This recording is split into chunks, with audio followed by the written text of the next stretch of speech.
जैसा कि आप सभी को पता है कि आज हम लोगों का सिक्वल का ट्रेनिंग है। ओके, लास्ट ट्रेनिंग में हम लोगों ने किया था, उस ट्रेनिंग में हम लोगों ने एक्सेल के बारे में पढ़ा था। आई होप आप लोगों ने उसका प्रैक्टिस किया होगा, अगर आप लोग सेम स्टूडेंट्स थे तो।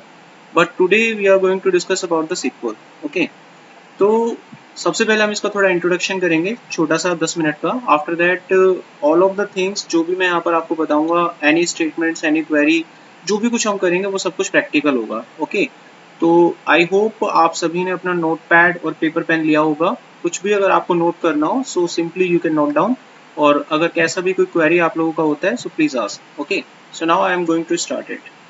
और बेफिक्र रहिएगा, किसी का कोई सेशन छूट भी जाता है और बाद में रिवीजन करना हो तो मैं इसको रिकॉर्डिंग पे डाल रहा हूँ, और आप ये रिकॉर्डिंग सेशन आप नारायण सर से, शिव कुमार सर से ले सकते हैं। So I am going to start it.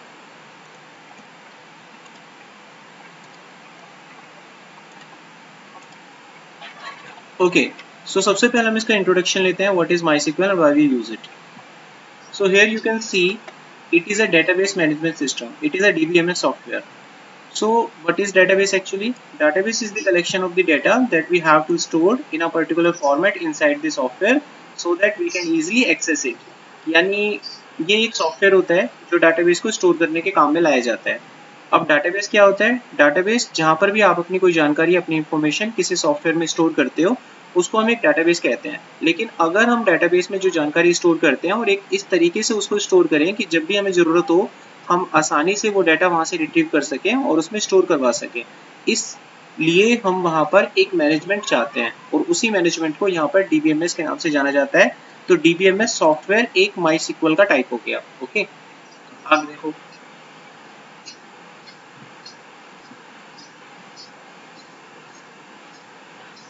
अब यहाँ पर हम इस चीज़ को समझते हैं कि इसकी हमें नीड क्या होती है। देखिए, हम लोग अपनी लाइफ में आमतौर पर क्या करते हैं कि जब भी कोई एग्ज़ाम देते हैं, कोई भी हम किसी चीज़ का सब्सक्रिप्शन लेते हैं, कुछ भी अगर हम करते हैं ऑनलाइन, तो हमें वहाँ पर एक फॉर्म सबमिट करना होता है। यहाँ तक कि अगर हमें कोई प्रोडक्ट भी खरीदना है फ्लिपकार्ट पे जाके, तो वहाँ पर भी हम सबसे पहले अपना अकाउंट क्रिएट करते हैं, उसमें हम अपनी जानकारी फिलअप करते हैं। अब जो भी ये जानकारी फिलअप की जाती है उसके बाद हम क्या करते हैं, बटन सबमिट करते हैं। तो वहाँ पर सोचने वाली बात ये है कि जब हम ये डाटा फिलअप करते हैं तो ये डाटा आखिर जाता कहाँ पर है।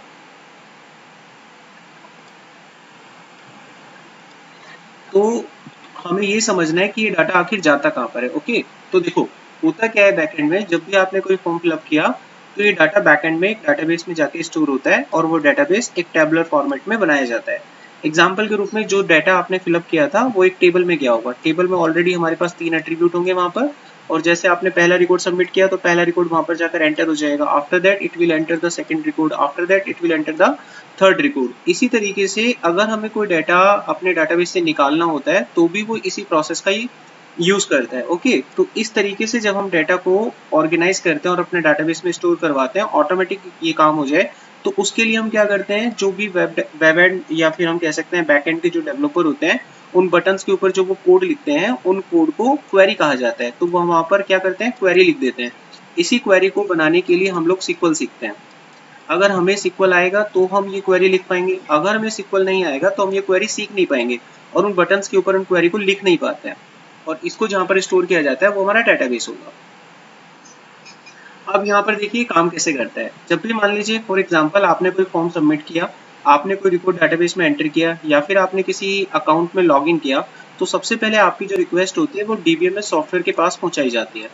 उसके बाद डीबीएमएस सॉफ्टवेयर आपके डाटाबेस के साथ कम्युनिकेट करता है, एंड देन डाटाबेस से अगर उसको कुछ चाहिए होता है तो वो वापस लाकर क्लाइंट को देता है। अगर क्लाइंट कोई डाटा डेटाबेस में स्टोर करवाना चाहता है तो डीबीएमएस उस डाटा को डाटाबेस के अंदर जाकर पुट कर देता है। तो जैसा आप यहाँ पर पढ़ सकते हैं, client cannot directly save your data inside the database. He need a software. That software is known as a DBMS. Okay, बिना DBMS सॉफ्टवेयर के आप डाटाबेस में डायरेक्ट डाटा नहीं डाल सकते। Second point, first client send the data to the DBMS software, then it save inside the database. अब ये वजह होती है कि अगर आपको डाटा डेटाबेस में स्टोर करना होता है तो आपको एक सॉफ्टवेयर चाहिए होता है, और वो सॉफ्टवेयर एक DBMS सॉफ्टवेयर होता है। इसी तरीके से अगर क्लाइंट को कोई डाटा डाटाबेस से बाहर निकालना हो तो सबसे पहले वो अपनी रिक्वेस्ट को डीबीएमएस सॉफ्टवेयर के पास भेजेगा।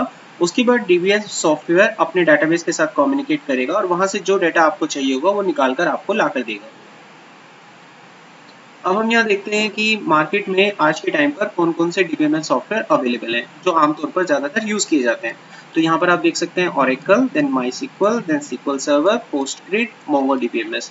इनको हमने प्रायोरिटी के आधार पर लिखा है। आज के टाइम पर सबसे ज़्यादा यूज़ होने वाला डीबीएमएस सॉफ्टवेयर जो है, जो लार्ज स्केल पर यूज़ होता है, वो होता है Oracle।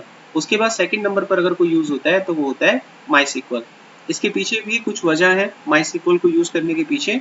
पहली बात तो ये ओपन सोर्स होता है। दूसरी बात, इसको मल्टीपल लैंग्वेजेस में यूज किया जा सकता है। लेट सपोज अगर आप पाइथन में काम करना चाहते हैं, डेटा एनालिटिक्स में काम करना चाहते हैं, तो वहां पर भी आप MySQL यूज कर सकते हैं। अगर आप एक्सेल पे काम करते हैं तो भी आप डायरेक्टली एक्सेल का पूरा डाटा MySQL में लोड कर सकते हो और एक्सपोर्ट इम्पोर्ट कर सकते हो। इसके साथ साथ MySQL जावा में भी सपोर्ट में लाया जाता है। इसके साथ साथ MySQL का .NET में भी यूज होता है। हम MySQL को पाइथन में भी इस्तेमाल कर सकते हैं। और अगर कोई बंदा फ्रंट एंड पे जाके काम करता है तो रिएक्ट और एंगुलर में भी MySQL यूज किया जा सकता है।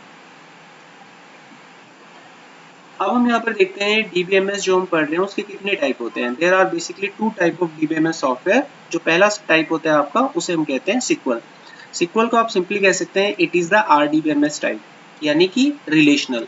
रिलेशनल का मतलब होता है कोई भी ऐसी टेबल जिसके अंदर आपका डाटा यूनिक होता है, यानी यूनिकली आइडेंटिफाई कर सके। आप सिंपल शब्दों में कहें तो रिलेशन का मतलब टेबल होता है। अगर कोई भी ऐसा डाटाबेस जिसमें आप टेबल क्रिएट करते हो, उसको हम RDBMS कहते हैं। Okay, so in this type of database we store the data inside the tabular format। इसका ये मतलब हुआ, अगर किसी भी सिक्वल पे अगर आप काम कर रहे हैं तो आपका डाटा टेबल के फॉर्मेट में ही स्टोर होगा। इसके अंदर टेबल डायग्राम बनाए जाते हैं जिस पर आगे चलकर हमें काम करना होता है। आप इसमें देख सकते हैं कि हमारे पास बहुत सारी टेबल्स होती हैं जो आपस में कनेक्टेड होती हैं, और इस चीज को दिखाने के लिए बहुत से लोग ER डायग्राम का इस्तेमाल करते हैं। E का मतलब होता है एंटिटी, R का मतलब रिलेशनशिप। अगर आप किसी प्रोजेक्ट पे काम कर रहे हैं तो प्रोजेक्ट पर जब काम किया जाता है तो प्रोजेक्ट पर एक ER डायग्राम सबसे पहले बनाकर TL को प्रोवाइड किया जाता है। उसके पीछे वजह ये होती है कि वो जो TL है वो आपसे मांग सकते हैं कि जो डाटाबेस आप पीछे बैकएंड में तैयार कर रहे हैं उसका डिजाइन मुझे दीजिए। तो ER डायग्राम से आइडिया लगाया जा सकता है कि जो टेबल आपस में आप लोगों ने बनाई है वो एक दूसरे से किस तरीके से कम्युनिकेट कर रहे हैं। अगर मुझे कोई डाटा चाहिए हो